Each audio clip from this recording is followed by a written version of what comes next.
Mi nombre es Alberto Vega. Tengo 62 años y mi propio hijo Mauricio me llevó a un asilo sin siquiera preguntarme si estaba de acuerdo. Me dijo que era lo mejor para mí, que ahí iba a estar mejor cuidado, que ya no podía vivir solo. Pero lo que Mauricio no sabía es que yo tenía un plan que lo iba a dejar sin nada, absolutamente sin nada. Y todo empezó cuando vendí mi casa sin decirle una sola palabra. Imagínate la situación. Después de 40 años trabajando como electricista, después de criar a ese muchacho yo solo, desde que tenía 12 años porque su madre se fue con otro hombre, mi propio hijo llega un día y me dice que ya arregló todo en un geriátrico. Así, sin consultarme, como si yo fuera un mueble que ya no sirve en su nueva vida. Alberto, me dice con esa voz que usaba cuando era adolescente y había hecho alguna travesura, ya no podés seguir viviendo solo. Te caíste la semana pasada, te olvidás de tomar los remedios, no cocinás bien. En el asilo van a cuidarte mejor que yo.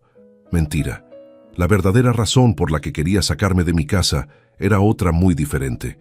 Y cuando descubrí cuál era esa razón, tomé la decisión más inteligente de mi vida. Una decisión que cambiaría el destino de toda mi familia para siempre. Pero antes de contarte cómo me vengué de mi hijo de la manera más perfecta posible, tengo que explicarte cómo llegamos a esta situación. Porque esta historia no empezó el día que me llevó al asilo. Empezó mucho antes, cuando Mauricio se casó con Lorena. Seguí escuchando hasta el final y contame desde qué ciudad me estás acompañando en esta historia. Porque lo que hiciste después va a sorprenderte tanto como me sorprendió a mí descubrir quién era realmente mi hijo. Para entender por qué la decisión de Mauricio me dolió tanto, tengo que contarte cómo fue criarlo solo durante 30 años. Cómo trabajé dobles turnos para que no le faltara nada. Cómo renuncié a rehacer mi vida amorosa para dedicarme completamente a él. Mauricio tenía 12 años, cuando su madre, Beatriz, decidió que nuestra familia no era suficiente para ella. Un día volví del trabajo y encontré una carta sobre la mesa de la cocina. Alberto, decía, me enamoré de otra persona. No puedo seguir fingiendo que soy feliz. Mauricio va a estar mejor contigo. Yo no sirvo para ser madre. Así de simple. 30 años de casados, un hijo en común, una casa que habíamos construido juntos, y ella se iba porque se había enamorado de otro, el dueño de la farmacia del barrio, un tipo casado con 3 hijos que también abandonó a su familia por Beatriz. Esa noche, cuando Mauricio me preguntó dónde estaba mamá, no supe qué responderle. ¿Cómo le explicas a un chico de 12 años que su madre eligió a otro hombre antes que a él? Le dije que mamá había tenido que irse de viaje por trabajo, que iba a volver pronto. Pero las semanas pasaron y Beatriz no volvía. Mauricio empezó a hacer preguntas más difíciles. ¿Por qué mamá no llama? ¿Por qué no contesta cuando la llamo yo? ¿Hice algo malo para que se fuera? Finalmente tuve que contarle la verdad. Mauricio se encerró en su cuarto durante 3 días. No quería comer, no quería hablar, no quería ir al colegio. Cuando por fin salió me dijo algo que me partió el corazón. Papá, ¿vos también te vas a ir? Le prometí ese día que nunca lo iba a abandonar, que íbamos a estar juntos siempre, que él era lo más importante de mi vida. Y cumplí esa promesa durante 30 años. Los primeros meses fueron terribles. Yo no sabía cocinar más que fideos con manteca. No sabía cómo lavar la ropa sin que se encogiera. No sabía ayudar con los deberes de matemáticas. Pero aprendí todo, porque Mauricio me necesitaba. Empecé a levantarme 1 hora antes para prepararle el desayuno y llevarlo al colegio antes de ir a trabajar. Dejé de salir con los compañeros de trabajo para volver temprano a casa y ayudarlo con las tareas. Los fines de semana, en lugar de descansar, lo llevaba al parque, al cine, a cualquier lado donde pudiera divertirse. Mauricio era un chico inteligente, pero la partida de su madre lo había marcado. Era tímido, inseguro, tenía miedo de encariñarse con la gente por si también se iban. Por eso me dediqué a demostrarle todos los días que yo nunca lo iba a dejar. Cuando cumplió 15 años, me pidió una bicicleta cara que no podía pagar con mi sueldo de electricista. Trabajé 3 meses haciendo arreglos domésticos los fines de semana para conseguir la plata. Cuando se la regalé para su cumpleaños, Mauricio me abrazó y me dijo, «Sos el mejor papá del mundo». A los 18 años quería estudiar ingeniería en la universidad. Era una carrera cara, en una universidad privada que quedaba lejos de casa. Tendría que pagar la cuota, los libros, el transporte, todo. Con mi sueldo era imposible, pero no le dije que no. Conseguí un segundo trabajo los fines de semana. Empecé a aceptar todos los trabajos extras que me ofrecían, aunque tuviera que trabajar hasta muy tarde. Vendí el auto que tanto me había costado comprar y empecé a ir al trabajo en colectivo. Todo para que Mauricio pudiera estudiar. Durante los 5 años que duró su carrera yo viví como un monje. No me compré ropa nueva, no salí a comer afuera, no me fui de vacaciones ni un solo día. Cada peso extra que ganaba lo destinaba a los estudios de Mauricio. Cuando se recibió de ingeniero, hicimos una fiesta en casa. Invité a todos los vecinos, a mis compañeros de trabajo, a toda la familia. Estaba tan orgulloso de él. Miren lo que logró mi hijo, les decía a todos. Salió de una familia humilde y ahora es profesional. Después de recibirse, Mauricio consiguió trabajo rápidamente. Era inteligente, responsable, bien educado. Empezó a ganar bien y por primera vez en años yo pude relajarme un poco. Ya no tenía que trabajar dobles turnos. Ya no tenía que preocuparme por pagar las cuentas de la universidad. Pensé que íbamos a poder disfrutar juntos de lo que habíamos logrado, que íbamos a viajar, que íbamos a conocer lugares, que Mauricio me iba a acompañar en mis últimos años como yo lo había acompañado en su juventud. Pero las cosas no salieron como yo esperaba. Mauricio empezó a cambiar cuando conoció a Lorena. Ella era una chica de buena familia, con estudios universitarios, que trabajaba como abogada en un estudio importante. Al principio me pareció una buena chica, educada, inteligente, pero había algo en su manera de mirarme que no me gustaba. Cuando Mauricio me la presentó, Lorena fue amable pero distante. Hablaba poco conmigo, siempre parecía estar evaluándome, y no me gustaba la forma en que hablaba de su propia familia. Mi papá tiene 3 empresas, decía. Mi mamá es arquitecta, diseñó varias casas importantes del barrio norte. Era como si estuviera marcando diferencias, haciéndome entender que ella venía de un mundo diferente al nuestro. Mauricio empezó a cambiar cuando empezó a salir con ella. Se compraba ropa más cara, empezó a hablar diferente, empezó a avergonzarse de cosas que antes no le molestaban. Un día lo escuché hablando por teléfono con Lorena. No, mejor no vengas a casa. Mi papá está haciendo arreglos eléctricos y la casa está muy desordenada. Mi casa desordenada. La casa donde él había crecido, donde habíamos sido felices durante 30 años, de repente era algo de lo que se avergonzaba. Las visitas de Mauricio empezaron a espaciarse. Antes venía todas las semanas a almorzar, a contarme de su trabajo, a ver televisión juntos. Después empezó a venir cada 15 días, después una vez por mes, siempre con excusas. Papá, tengo mucho trabajo. Papá, Lorena organizó una cena con sus amigas. Papá, tenemos un casamiento. Cuando se casaron yo esperaba que las cosas mejoraran. Pensé que tener una familia propia lo haría valorar más la familia que ya tenía, pero fue lo contrario. La boda fue en un salón elegante, con más de 200 invitados. Yo conocía a 5 personas en esa fiesta. El resto eran amigos de Lorena, compañeros de trabajo, gente de su círculo social. Me sentí como un extraño en la boda de mi propio hijo. Durante la fiesta, Lorena me presentó a sus padres como el papá de Mauricio, electricista. No era mentira, pero la manera en que lo dijo sonaba despectiva, como si ser electricista fuera algo de lo que avergonzarse. Después de la boda, las cosas empeoraron. Mauricio y Lorena se mudaron a un barrio caro, a una casa grande que yo nunca podría haber soñado con tener. Cuando fui a visitarlos por primera vez, Lorena me recibió con una sonrisa forzada. «Alberto», me dijo, «qué bueno que viniste. La casa está un poco desordenada porque acabamos de mudarnos, pero la casa estaba perfecta. Lo que pasaba era que ella no quería que yo me sintiera cómodo ahí. Durante esa visita, noté que no había ni una sola foto mía con Mauricio. Todas las fotos familiares que estaban en la sala eran de la familia de Lorena, como si los 30 años que Mauricio había vivido conmigo no existieran. Cuando nació mi primer nieto, Sebastián, pensé que todo iba a cambiar, que ser abuelo me iba a acercar otra vez a mi hijo. Pero Lorena controlaba todo. Controlaba cuándo podía ver al bebé, por cuánto tiempo, qué podía hacer y qué no. Alberto, me decía, no lo alces tan seguido que se va a malacostumbrar. No le traigas tantos juguetes que se va a volver caprichoso. No lo visites tan seguido que interfiere con su rutina. Mauricio no decía nada.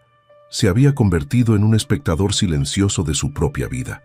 Lorena tomaba todas las decisiones y él simplemente asentía. Cuando Sebastián cumplió 2 años, nació mi segunda nieta, Valentina. Para ese momento, yo ya veía a mis nietos una vez cada 2 meses, siempre por periodos cortos, siempre con Lorena controlando cada movimiento. Un día Sebastián, que ya tenía 3 años, me preguntó, «Abuelo, ¿por qué no vivís con nosotros como el otro abuelo?» Me quedé helado. ¿El otro abuelo vivía con ellos? Cuando le pregunté a Mauricio, me contó que el padre de Lorena se había quedado sin trabajo y que ellos lo habían invitado a vivir en la casa hasta que encontrara algo nuevo. «Es temporal, papá», me dijo, «solo hasta que se acomode». Pero el padre de Lorena nunca se fue. Se instaló en esa casa como si fuera suya. Y lo peor de todo, tenía más contacto con mis nietos que yo. Los llevaba al colegio, almorzaba con ellos todos los días, los ayudaba con las tareas. Ahí me di cuenta de que para Lorena había 2 categorías de abuelos, los que servían y los que molestaban. Su padre servía porque podía cuidar a los chicos, porque tenía tiempo libre, porque había estudiado en la universidad y podía ayudarlos con los deberes. Yo molestaba porque era un electricista jubilado que no encajaba en su mundo perfecto. Los años siguientes fueron los más solitarios de mi vida. Mauricio me llamaba por teléfono una vez por semana. Conversaciones cortas y forzadas. «¿Cómo estás, papá?» «Bien, hijo». «¿Necesitas algo?» «No, estoy bien». «Bueno, te dejo que tengo que hacer cosas». Las visitas se redujeron a los cumpleaños y las fiestas. Yo llegaba con regalos para mis nietos, me quedaba un par de horas, comía algo y me iba.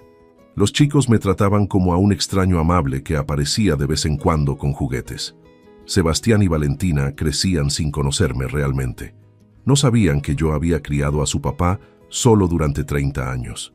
No sabían que había trabajado como un animal para pagarle los estudios universitarios. No sabían que había renunciado a todo por él. Para ellos, yo era simplemente el abuelo Alberto, una figura lejana que aparecía esporádicamente en sus vidas. Hace 2 años, cuando cumplí 60 años, esperé todo el día que Mauricio viniera a saludarme. Había preparado una comida, había comprado una torta pequeña, había limpiado toda la casa. A las 8 de la noche me llamó por teléfono. «Papá, feliz cumpleaños. Perdón que no pude ir, pero Sebastián tenía un partido de fútbol y después Lorena organizó una cena familiar. Cena familiar de la que yo no era parte.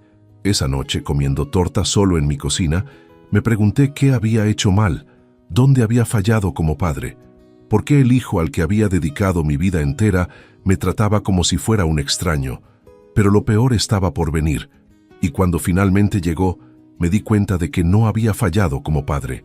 Había fallado como ingenuo, creyendo que el amor incondicional siempre es correspondido.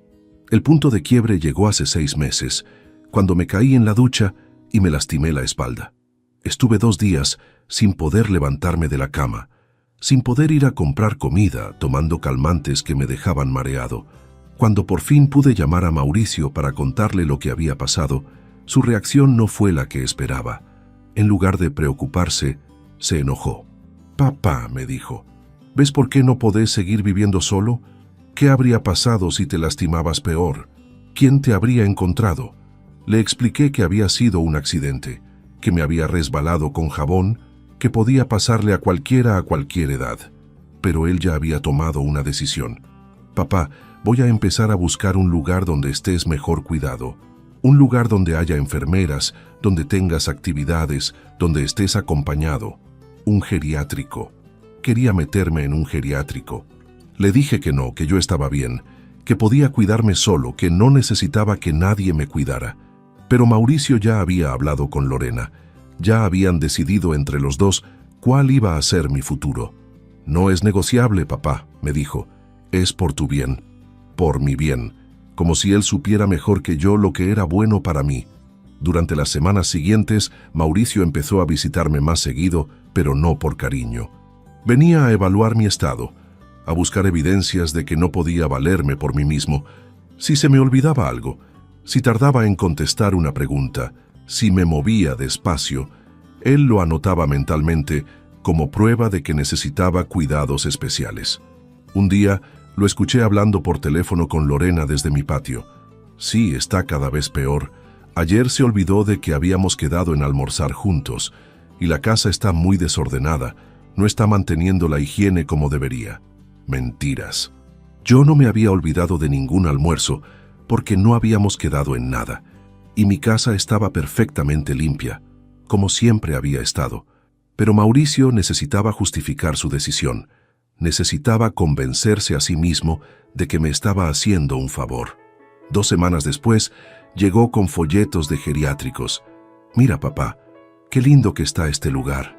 Tiene jardín, tiene actividades, la comida se ve muy buena. Hablaba como si me estuviera ofreciendo vacaciones en un resort. Le dije que no quería ir a ningún geriátrico, que quería quedarme en mi casa. Papá, me respondió, tu casa es muy grande para vos solo y además está muy vieja. Necesita arreglos que vos no podés hacer. Mi casa, la casa donde él había crecido, donde habíamos sido felices, donde yo había invertido todos mis ahorros durante 40 años. De repente, era un problema que había que resolver. ¿Y qué va a pasar con la casa si me voy al geriátrico?, le pregunté. Mauricio tardó en responder. Bueno, papá, tendríamos que venderla para pagar el geriátrico. Esos lugares son caros. Ahí entendí todo. No me quería meter en un geriátrico por mi bien. Me quería meter en un geriátrico para quedarse con la plata de la venta de mi casa. Esa noche tomé la decisión más inteligente de mi vida. Una decisión que Mauricio nunca vio venir, porque estaba tan seguro de que yo era un viejo indefenso que se iba a dejar manipular sin protestar. Al día siguiente, mientras Mauricio estaba en el trabajo, fui al banco y saqué todos mis ahorros. Después fui a una inmobiliaria y puse mi casa en venta. No la casa de Mauricio, mi casa. La casa que yo había pagado con mi trabajo durante 40 años. Pero no se la vendía a cualquiera. Se la vendía a mi vecino de toda la vida, don Raúl, que siempre había querido comprarla para agrandar su negocio. Le hice un precio especial, muy por debajo del valor real, con una sola condición: que la venta se hiciera en efectivo y en una semana. Don Raúl aceptó inmediatamente. Una semana después, mi casa ya no era mía, era de él. Con la plata de la venta, más mis ahorros, me fui directamente a una agencia de viajes. Compré un pasaje a España, donde vive mi hermano Roberto, que había emigrado hace 20 años y siempre me había invitado a visitarlo. Pero no compré un pasaje de ida y vuelta. Compré un pasaje solo de ida. El día que Mauricio vino a buscarme para llevarme al geriátrico, yo ya tenía todo organizado: las valijas hechas, los papeles en orden, el pasaje en el bolsillo. Cuando llegó, me encontró sentado en la sala esperándolo. ¿Listo, papá?, me preguntó con esa sonrisa falsa que había perfeccionado. Sí, hijo, estoy listo, le respondí. Pero no para lo que vos pensás. Le expliqué todo: la venta de la casa, el viaje a España, mis planes de quedarme allá indefinidamente.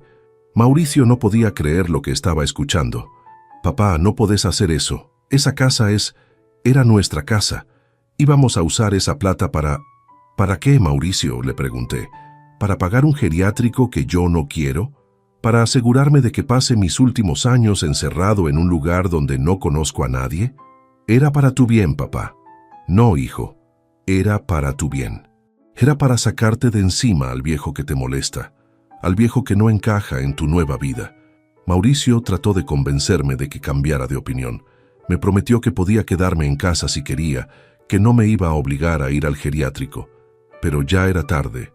La casa estaba vendida, el pasaje estaba comprado, mi decisión estaba tomada.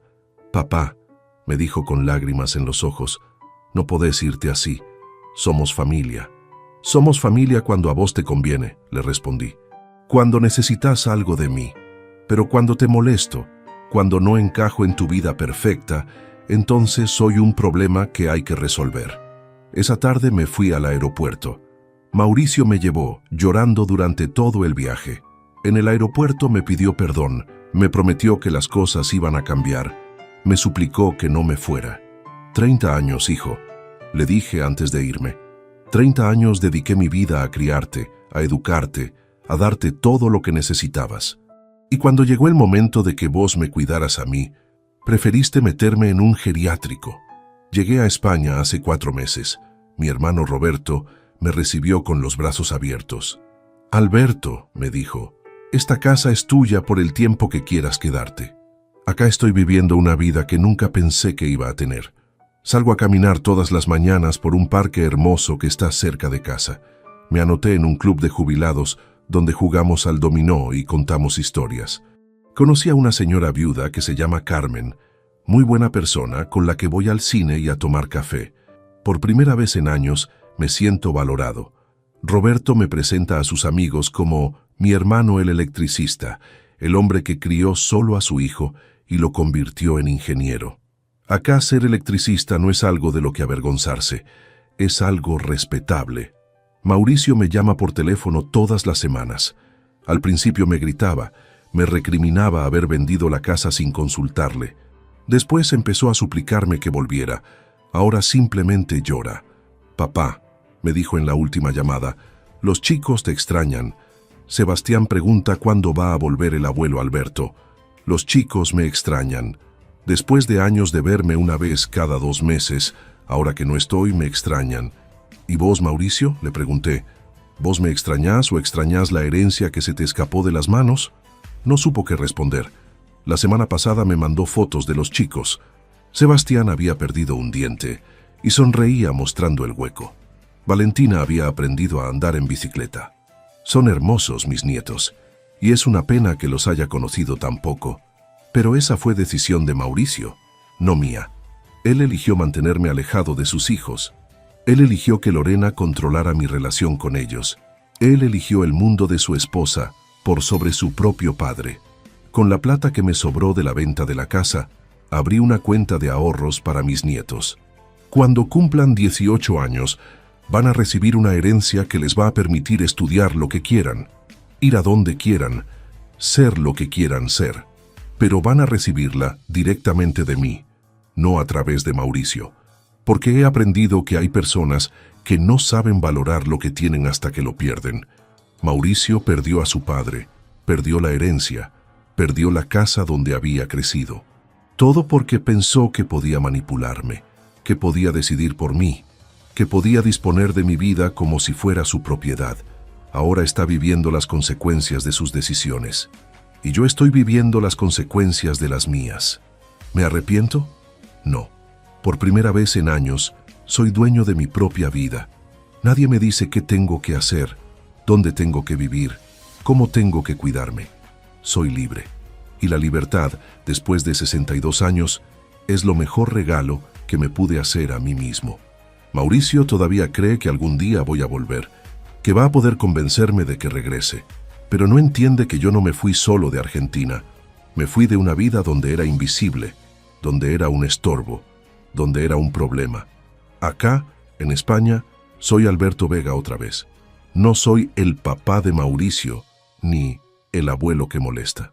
Soy un hombre de 62 años que está escribiendo el último capítulo de su vida como él quiere escribirlo. ¿Extraño a mis nietos? Todos los días. ¿Extraño a Mauricio? Extraño al niño que crié, al joven que ayudé a convertirse en profesional. Pero no extraño al hombre que quiso meterme en un geriátrico para quedarse con mi casa.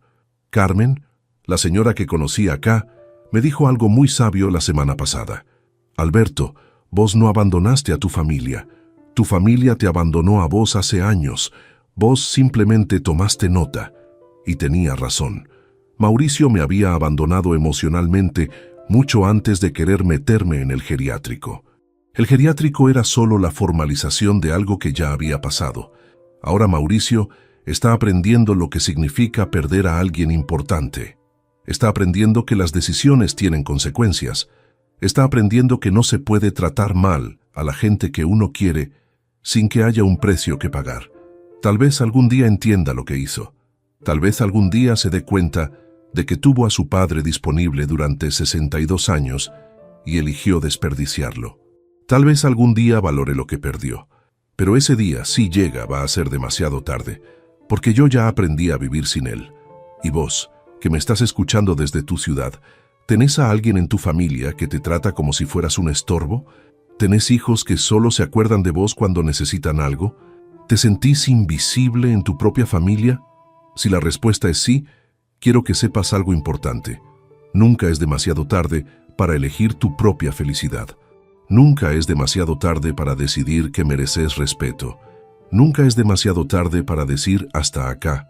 Mauricio pensó que me tenía controlado, que yo nunca me iba a rebelar, que siempre iba a estar disponible para cuando él me necesitara. Se equivocó. A veces la única manera de enseñarle a alguien tu valor es mostrarle lo que significa perderte. Pero hay algo más que no te conté todavía. Algo que descubrí después de irme cuando ya estaba en España, que me confirmó que había tomado la decisión correcta. 3 semanas después de llegar a Madrid, Roberto me contó algo que me dejó helado. Alberto, me dijo, ayer hablé con doña Rosa, tu vecina de toda la vida. Me contó que Mauricio había ido a la inmobiliaria preguntando por el precio de tu casa hace 3 meses. 3 meses antes de que yo me cayera en la ducha. 3 meses antes de que empezara con el cuento del geriátrico. Mauricio ya estaba averiguando cuánto valía mi casa, mucho antes de tener una excusa para sacarme de ahí. Le pedí a Roberto que llamara a doña Rosa para que me contara todos los detalles. Lo que me dijo me terminó de abrir los ojos sobre quién era realmente mi hijo. Don Alberto, me contó doña Rosa por teléfono. Mauricio vino con su esposa. Estuvieron mirando la casa desde afuera, tomando fotos, hablando de reformas que querían hacer. La mujer decía que había que tirar la pared del fondo para hacer un jardín más grande. Reformas en mi casa. Lorena ya estaba planeando cómo modificar mi hogar antes de que yo supiera que querían sacarme de ahí. También los vi hablando con el arquitecto del barrio, siguió doña Rosa, el mismo que diseñó la casa nueva de los Fernández.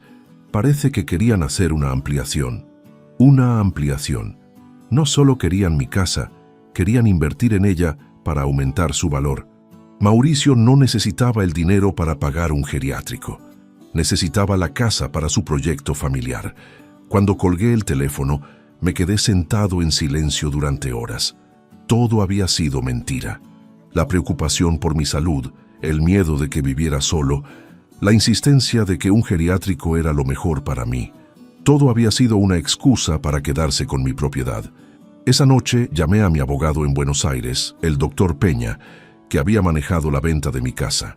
Le conté lo que había descubierto y le pregunté si había manera de averiguar más detalles sobre los planes de Mauricio. Don Alberto, me dijo el doctor Peña, casualmente tengo información sobre eso. Su hijo vino a mi oficina hace 2 meses preguntando sobre los trámites de herencia. Quería saber qué pasaba si usted fallecía estando en un geriátrico, quién se hacía cargo de los bienes, ese tipo de cosas. Mi propio hijo averiguando sobre mi herencia mientras yo todavía estaba vivo. Mientras él me decía que se preocupaba por mi bienestar. También me preguntó, siguió el abogado, si había manera de que usted firmara un poder para que él manejara sus bienes en caso de que tuviera algún problema de salud mental. Le expliqué que esos trámites son complicados y que necesitan evaluaciones médicas. Un poder. Mauricio quería que le firmara un poder para manejar mis bienes. Y probablemente iba a conseguir las evaluaciones médicas que necesitaba una vez que yo estuviera en el geriátrico, rodeado de doctores que él podía convencer de que yo no estaba en condiciones de tomar decisiones. Todo había sido un plan perfectamente diseñado. Meterme en un geriátrico con la excusa de cuidar mi salud, conseguir que firmara un poder alegando que necesitaba ayuda para manejar mis asuntos, vender mi casa y usar el dinero para agrandar la suya. Y yo, mientras tanto, encerrado en una institución creyendo que mi hijo me estaba cuidando. La manipulación había sido tan sutil que si no me hubiera caído en la ducha, si no hubiera reaccionado como reaccioné, probablemente habría terminado firmando todo lo que me pusieran delante. Decidí investigar más. Le pedí a don Raúl, que había comprado mi casa, que me contara si Mauricio había vuelto por el barrio después de mi partida. Sí, don Alberto, me dijo don Raúl cuando lo llamé. Vino la semana pasada con su señora. Se quedaron parados frente a la casa durante media hora, discutiendo. La mujer parecía muy enojada. Lorena enojada porque el plan no había funcionado, porque en lugar de quedarse con una casa en el mejor barrio de la zona, se habían quedado sin nada. ¿Escuchó algo de lo que decían?, le pregunté a don Raúl. La mujer le gritaba que era un inútil, que no había sabido manejar la situación. Decía algo de que ahora iban a tener que pagar alquiler toda la vida porque él había sido demasiado blando con usted. Demasiado blando. Lorena pensaba que Mauricio había sido demasiado blando conmigo. ¿Qué habría considerado ella suficientemente duro? ¿Falsificar documentos médicos? ¿Declararme incapaz sin mi consentimiento? La semana siguiente recibí una llamada que me confirmó lo peor de mis sospechas. Era la directora del geriátrico donde Mauricio había querido internarme. «Señor Vega», me dijo, «llamo porque su hijo vino ayer a cancelar la reserva que había hecho para usted. Durante la conversación me comentó algunas cosas que me parecieron extrañas y quería verificarlas con usted directamente. Le pedí que me contara todo. Su hijo nos había dicho que usted sufría de demencia senil temprana, que tenía episodios de confusión, que a veces no reconocía a la familia. También nos dijo que tenía problemas de movilidad severos y que necesitaba asistencia para las actividades básicas. Demencia senil, problemas de movilidad severos. Mauricio había inventado enfermedades que yo no tenía para justificar la internación. Pero ayer, siguió la directora, cuando vino a cancelar se contradijo varias veces. Primero dijo que usted se había recuperado milagrosamente, después que siempre había estado bien, pero que él había estado muy preocupado. Sus versiones no coincidían. Le expliqué a la directora toda la situación. Le conté sobre el plan de Mauricio de quedarse con mi casa, sobre las mentiras que había inventado, sobre mi decisión de irme del país. «Señor Vega», me dijo al final, «en 30 años trabajando en esto, he visto muchos casos de familias que quieren deshacerse de los adultos mayores por motivos económicos. Su hijo no es el primero, ni va a ser el último. Hizo bien en irse». Después de esa llamada entendí que no había sido exagerado al irme a España. Había sido inteligente. Si me hubiera quedado, si hubiera confiado en Mauricio, habría terminado encerrado en un geriátrico bajo diagnósticos falsos, mientras él se quedaba con todos mis bienes. La manipulación había sido tan completa que incluía hasta la preparación de documentos médicos falsos. Mauricio había pensado en cada detalle, había planificado cada paso. Lo único que no había previsto era que yo pudiera rebelarme. Decidí contarle todo esto a Roberto, quien se indignó tanto como yo. «Alberto», me dijo, «ese muchacho no es tu hijo. Los hijos no hacen esas cosas a sus padres». Roberto tenía razón. El Mauricio que había planificado todo esto no era el niño que yo había criado. Era un extraño que compartía mi apellido y mi sangre, pero no mis valores. Unas semanas después, Mauricio me llamó otra vez suplicando que volviera. Esta vez decidí confrontarlo con lo que había descubierto. «Mauricio», le dije, «¿es cierto que fuiste a la inmobiliaria a averiguar el precio de mi casa 3 meses antes de mi accidente?» Silencio. «¿Es cierto que hablaste con un arquitecto sobre reformas en mi casa?» Más silencio. «¿Es cierto que fuiste al geriátrico y dijiste que yo tenía demencia?» Finalmente habló. «Papá, no es como vos pensás. ¿Cómo es entonces, Mauricio? Explícame cómo se supone que debo pensarlo». No supo qué responder. Se quedó balbuceando excusas sin sentido, contradicciones, mentiras a medias. «Papá», me dijo al final, «todo lo que hice fue pensando en tu bien». «No, hijo», le respondí, «todo lo que hiciste fue pensando en tu bien, en tu casa más grande, en tu herencia más temprana, en tu vida más cómoda. Yo nunca fui parte de la ecuación». Colgué el teléfono y no volví a atender sus llamadas durante 2 meses. Cuando finalmente volví a hablar con él, había cambiado de estrategia. Ya no me suplicaba que volviera, ahora me amenazaba. «Papá», me dijo, «si no volvés, los chicos van a crecer sin conocerte. ¿Es eso lo que querés? Usar a mis nietos como chantaje emocional». Ese era el último recurso de Mauricio. «Los chicos ya estaban creciendo sin conocerme», le respondí. «Vos te encargaste de eso durante años». «Era diferente», protestó. «No, Mauricio, era exactamente igual. La única diferencia Es que ahora vos no tenés control sobre la situación. Sebastián y Valentina. Mis nietos. Era cierto que los extrañaba todos los días, pero también era cierto que Mauricio los había usado como herramienta de manipulación durante años. Cuando quería que yo aceptara algo, me mostraba fotos de los chicos. Cuando quería que no protestara por algo, me recordaba que era su abuelo. Los nietos como premio por buen comportamiento. Los nietos como castigo por mal comportamiento. Mauricio había convertido mi relación con Sebastián y Valentina en una transacción comercial. ¿Sabes qué, Mauricio?, le dije en esa última conversación. Tus hijos van a crecer, se van a hacer grandes, y un día van a entender lo que pasó. Van a entender que tuvieron un abuelo que los quería y que su padre se encargó de mantenerlos alejados de él. Eso no es cierto, papá. ¿No? Entonces explícame por qué en 5 años de ser abuelo nunca pude pasar un día entero solo con mis nietos. Explícame por qué siempre tenía que pedir permiso para verlos. Explícame por qué Lorena controlaba cada visita, cada regalo, cada conversación. No tenía explicaciones porque no las sabía. Mauricio había permitido que su esposa decidiera qué tipo de relación podía tener yo con mis propios nietos. Cuando Sebastián y Valentina cumplan 18 años, le dije, van a poder decidir por ellos mismos si quieren conocer a su abuelo Alberto. Van a poder leer las cartas que les escribo todas las semanas. Van a poder entender por qué me fui. Porque sí, les escribo cartas a mis nietos todas las semanas. Cartas que guardo en una caja, junto con las fotos de mis nuevas aventuras en España. Cartas donde les cuento sobre el parque donde camino todas las mañanas, sobre Carmen y sus historias divertidas, sobre Roberto y sus chistes malos.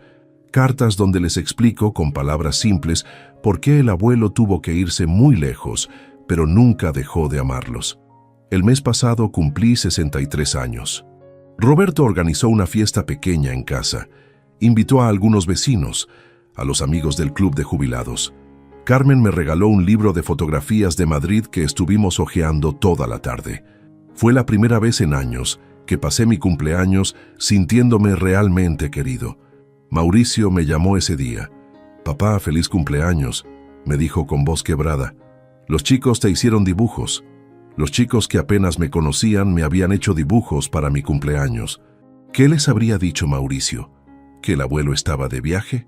¿Que volvía pronto? ¿O finalmente les había contado la verdad? «Gracias, hijo», le respondí. «Guárdalos para cuando vengan a visitarme». «¿Cuándo va a hacer eso, papá?» «Cuando sean lo suficientemente grandes para viajar solos. Cuando puedan tomar sus propias decisiones sobre a quién quieren conocer». «Eso pueden ser años, papá». «Pueden ser años, sí, o pueden ser meses si vos cambiás de actitud». Pero Mauricio no va a cambiar de actitud. Lo conozco demasiado bien. Ha elegido su bando en esta guerra que él mismo empezó, y ese bando no me incluye a mí. Hace 2 semanas recibí una carta de un abogado de Buenos Aires. Era de parte de Mauricio, exigiendo que regresara para cumplir con mis obligaciones familiares. La carta decía que tenía derecho a ver a sus hijos con su abuelo, que mi ausencia estaba afectando psicológicamente a los menores. Obligaciones familiares. Después de intentar robarme la casa y meterme en un geriátrico con diagnósticos falsos, Mauricio me hablaba de obligaciones familiares. Le reenvié la carta a mi abogado en Buenos Aires, junto con toda la información que había recopilado sobre los planes de Mauricio. El doctor Peña me contestó 2 días después. «Don Alberto, esta carta no tiene validez legal. Su hijo no puede obligarlo a regresar, ni puede impedirle vivir donde usted quiera». También me contó algo interesante. Casualmente, su hijo vino a consultarme la semana pasada sobre la posibilidad de declararlo ausente con presunción de fallecimiento. Le expliqué que para eso tendría que pasar mucho tiempo sin noticias suyas. Mauricio averiguando cómo declararme muerto legalmente para poder heredar mis bienes. El mismo hijo que me suplicaba que volviera porque me extrañaba. En ese momento entendí que no había límites para lo que Mauricio era capaz de hacer por dinero. Que no había nivel de manipulación, mentira o traición que no estuviera dispuesto a cometer. Y también entendí que había tomado la decisión correcta al alejarme de él. Carmen me dice que soy un hombre valiente por haber empezado una nueva vida a los 63 años. Alberto, me dice, Hay gente de 30 años que no tiene el coraje de cambiar lo que no los hace felices. Y tiene razón. Fue un acto de valentía irme de Argentina, pero también fue un acto de supervivencia. Si me hubiera quedado, habría terminado siendo víctima de un plan que me habría robado no solo mi casa, sino mi dignidad y mi libertad. Ahora, cuando me levanto todas las mañanas en Madrid, lo primero que pienso es que tengo todo el día por delante para hacer lo que me haga feliz. Puedo leer un libro en el parque, puedo ir al mercado a charlar con los vendedores, puedo visitar un museo, puedo simplemente quedarme en casa tomando mate con Roberto. Nadie me dice qué tengo que hacer, qué medicamentos tengo que tomar, qué horarios tengo que respetar. Nadie me evalúa para ver si estoy lo suficientemente bien como para seguir viviendo en mi propia casa. Soy libre. Y la libertad, después de años de manipulación, es el regalo más preciado que me pude dar. Extraño Argentina, extraño el país, la comida, algunos amigos, pero no extraño la vida que tenía ahí. No extraño ser invisible en mi propia familia. No extraño tener que pedir permiso para ver a mis nietos. No extraño sentirme como un estorbo en la vida de mi hijo. Los domingos, cuando Carmen y yo vamos a misa en la iglesia del barrio, rezo por Sebastián y Valentina. Rezo para que crezcan sanos, felices, con valores. Y rezo para que algún día entiendan que su abuelo no los abandonó, sino que tuvo que irse para salvarse a sí mismo. También rezo por Mauricio, aunque me cueste admitirlo. Rezo para que algún día entienda lo que perdió. Para que se dé cuenta de que cambió el amor incondicional de su padre por una casa y una herencia que al final no consiguió. Pero sobre todo, rezo agradeciendo. Agradeciendo por tener 63 años y todavía poder elegir mi propio destino. Agradeciendo por tener un hermano que me recibió con los brazos abiertos. Agradeciendo por haber conocido a Carmen, que me demuestra todos los días que el amor verdadero puede llegar a cualquier edad. La vida me enseñó que no importa cuánto ames a alguien, si esa persona no te valora, si te trata como un objeto, si manipula tus sentimientos para conseguir lo que quiere, lo mejor que podés hacer es alejarte. Y vos que me estás escuchando desde tu ciudad, quiero que te preguntes algo. ¿Hay alguien en tu vida que te hace sentir que tenés que agradecer por existir? ¿Alguien que te hace creer que sos una carga, que sos un problema, que serías mejor persona si fueras diferente? Si la respuesta es sí, aléjate de esa persona. No importa si es tu hijo, tu padre, tu pareja, tu hermano. No importa cuánto los ames. El amor no puede ser unilateral toda la vida.